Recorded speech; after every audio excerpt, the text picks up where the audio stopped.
If this head lands on you, it will really hurt. I bet it would, but this is a story about the Yowie and the mean, earth-munching Grumpkin. Is it the big guy? He's just a big guy. It can munch rocks? In the heart of the Yowie kingdom stands a towering Yowie rock, and at its peak lies the magical crystal Billabong.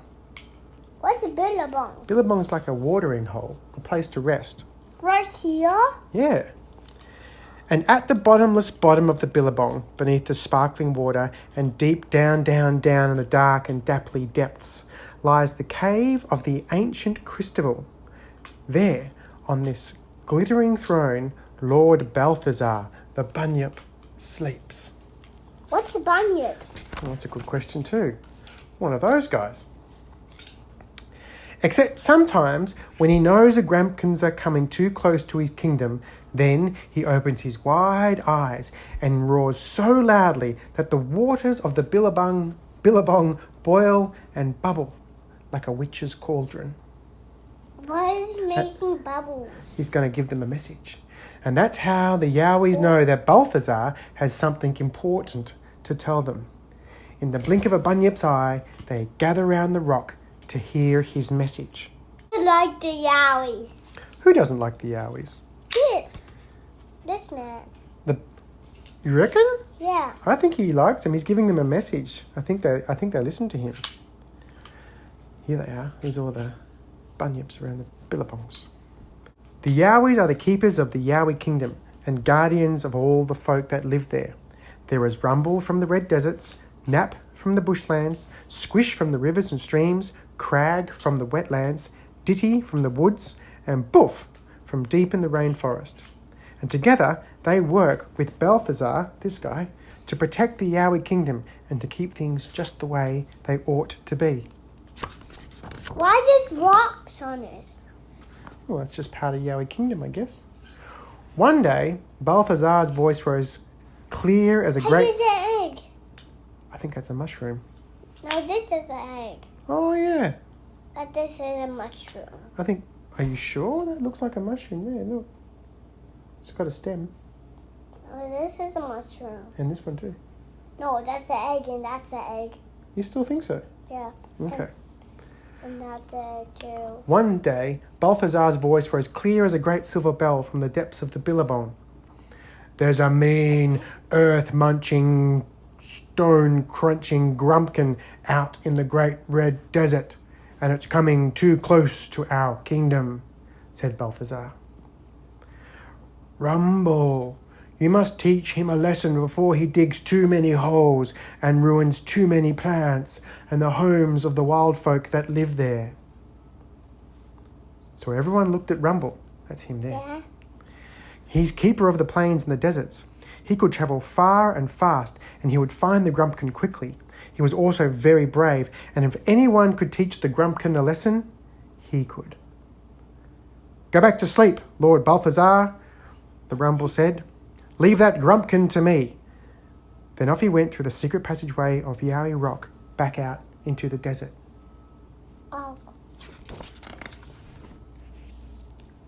That's the mushroom crumbing? Mm-hmm. But Rumble didn't quite feel as brave as he looked. The mean, earth-munching Grumpkin was very mean indeed, and could crunch stones into pebbles with its terrible teeth. It roared like a dragon and belched smelly smoke and rattled and clanked all over the place. It crushed everything it touched and made an awful mess everywhere it went. They like to munch everything. Yeah. Can I keep going? Yeah. Okay. Have you seen a Grumpkin? Rumble asked a frill-necked lizard. Not lately, said the lizard, shaking his head. I don't like Grumpkins. They take away our food and our shelter. They drive us out of our homes, and they don't just care about anything.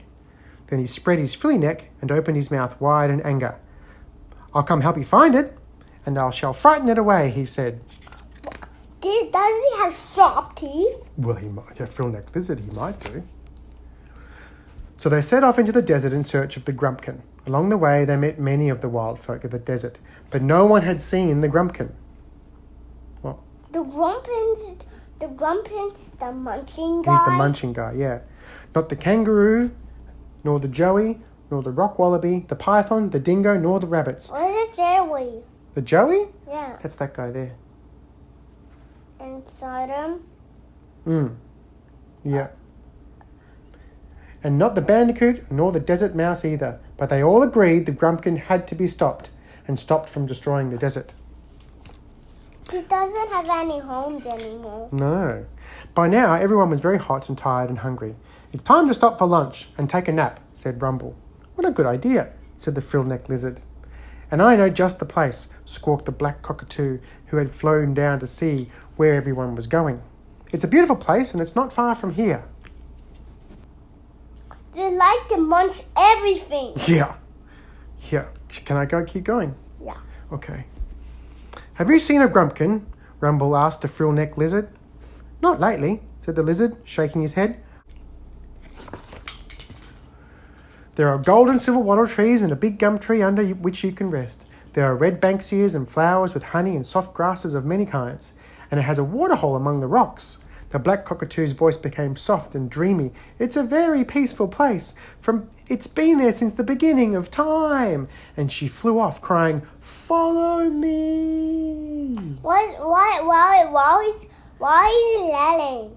Well, he's telling them where to go to find a place to sleep and rest. But when she reached the special place, she saw the most terrible thing. What? Help! She screeched. Why? It's here! The Grumpkin is here! What can we do? What can we do? Her voice echoed across the plains and was heard by all the birds and animals of all the desert, and together with Rumble, the red-gummed yowie, they hurried to the special place to see what had happened and how they could help. Oh, what a terrible sight met their eyes. The earth-munching, stone-crunching, tree-tearing Grumpkin was clanging and clattering all over the place. Its smelly black smoke filled the air, and its horrible roar made them tremble with fear. The silver and gold of the wattle trees were black with soot, and where once the silky grasses had swayed in the desert breeze, only the dreadful footprints The water's back. of the Grumpkin remained. Why the water's back? Well, the waterhole was thick with oil, and the air was filled with the Grumpkin's roar. Oh. Oh boy. What a mean old Grumpkin. Stop! Yelled Rumble in his roughest and toughest voice. Why? Burped the Grumpkin in surprise. I might find some treasure here. Diamonds, silver, gold, or maybe even oil. It ground its iron teeth together and looked very greedy. But we already have all the treasure we need, protested Rumble. There is silver and gold in the wattles, and diamonds sparkle in the waterhole, and our desert flowers are more precious than any jewel. The Grumpkin stopped munching for a minute and chewed thoughtfully on a rock, but not for long. Grumph! It snorted, the way Grumpkins do. Before I came, there was nothing here except a few old trees and a muddy waterhole. Who cares about a silly little flower and a clump of dried grass anyway? We do, piped the hopping mouse and the marsupial mole who lived among the grasses. The tussock grasses hide the entrances to our homes and keep us safe. That goes for me too, called the mulgara from his burrow. The spinifex was our garden, but now it's ruined. There are no more trees for me to climb, and there's no insects for me to eat, growled the goanna. Nowhere to hide from the midday sun, cried Who's the kangaroo. goanna? That guy there. And no water for me to drink, croaked the frog. And now there's nowhere for us to roost and build our nests, screeched the black cockatoo. No honey-filled banksia blooms to feed my family, chirped the zebra finch. And not a grasshopper, a butterfly, nor a dragonfly to be found, hissed the rock python. Enough, growled the Grumpkin, blowing puffs of grimy smoke from his snorter. This is all a big fuss about nothing. And he took another big bite out of the red earth and he swallowed it whole. There are plenty of other places where you can live. You'll just have to move. It's as simple as that. Yeah. He's not very nice, is he? The munching crumbs? Yeah, he's not very nice. Why? Well, he's eating up everybody's home. Why? Yeah, because he's greedy. There might be That might be a little bit yummy. Rumble knew it was up to him to change the Grumpkin's mind. He pointed to a steel drum on the banks of the waterhole. "What's in that drum?" he asked. "Oil," growled the Grumpkin. "Is it important to you?" said Rumble. "Of course it is," snapped the Grumpkin. "I can't live without it." "Really?" said Rumble, picking up the can. "But what happens if I were to spill it?" "But you can't," said the Grumpkin. "It's my last drum of oil and I need it. Don't spill it, please." Said Rumble, sitting. He's the bad guy. Well, he's teaching the Grumpkin a lesson.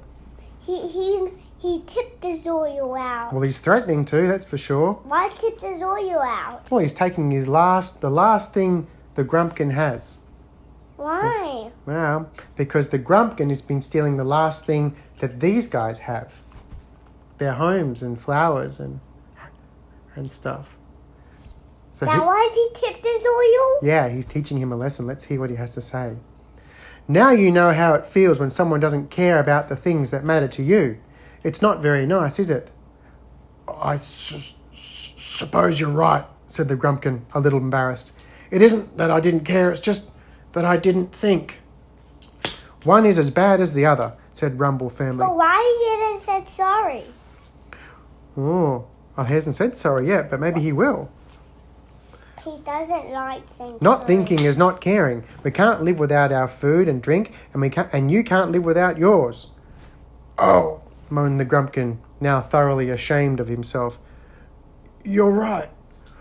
Whatever can I do to fix things up?"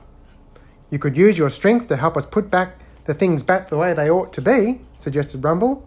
"Oh, what a good idea," But he has sharp teeth. replied the Grumpkin. "Let's start straight away." But it sounds like these sharp teeth are going to be helpful. And that is exactly what they did.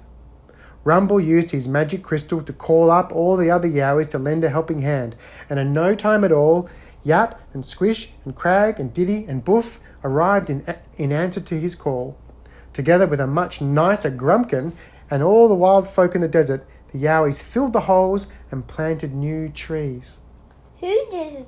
The Yowies did, and the Grumpkin. And when all their work was done, the Grumpkin went home. But everyone had become good friends, and they had all learnt a very important lesson. Where's the Grumpin? Grumpkin's in there somewhere. No, he went home now. He went home. Why? Back to wherever he's from. Huh? Back to wherever he is from. Where was he from? Hmm? Where is he from? He's from another place. He's He's like travelling. He's in the timber. If we see in a big monster like that, Yeah. I'll just cry and then I'll just run away. Oh, really? Yeah. Okay, well, let me finish up this book and you can tell me some more. Everything in nature is put there for a purpose, and it must not be messed about with. And no matter how small and unimportant something may seem, to think about it is to care about it. Yeah, I'm sure about it. But most of all, everyone had learned that Yowies, the desert folk, and the Grumpkins could all work together There's a bird. if they tried. Rumble went back to Yowie Kingdom, What is the snake? and the wild folk of the desert settled down once more in their peaceful place. It is the snake And what else? and the lizard. Yeah, that's right. And before he could say Grumpkin, everything was once again just the way it ought to be. The end. Can I do that book again? What? Again? Yeah. Maybe another time. No. What a mean old Grumpkin.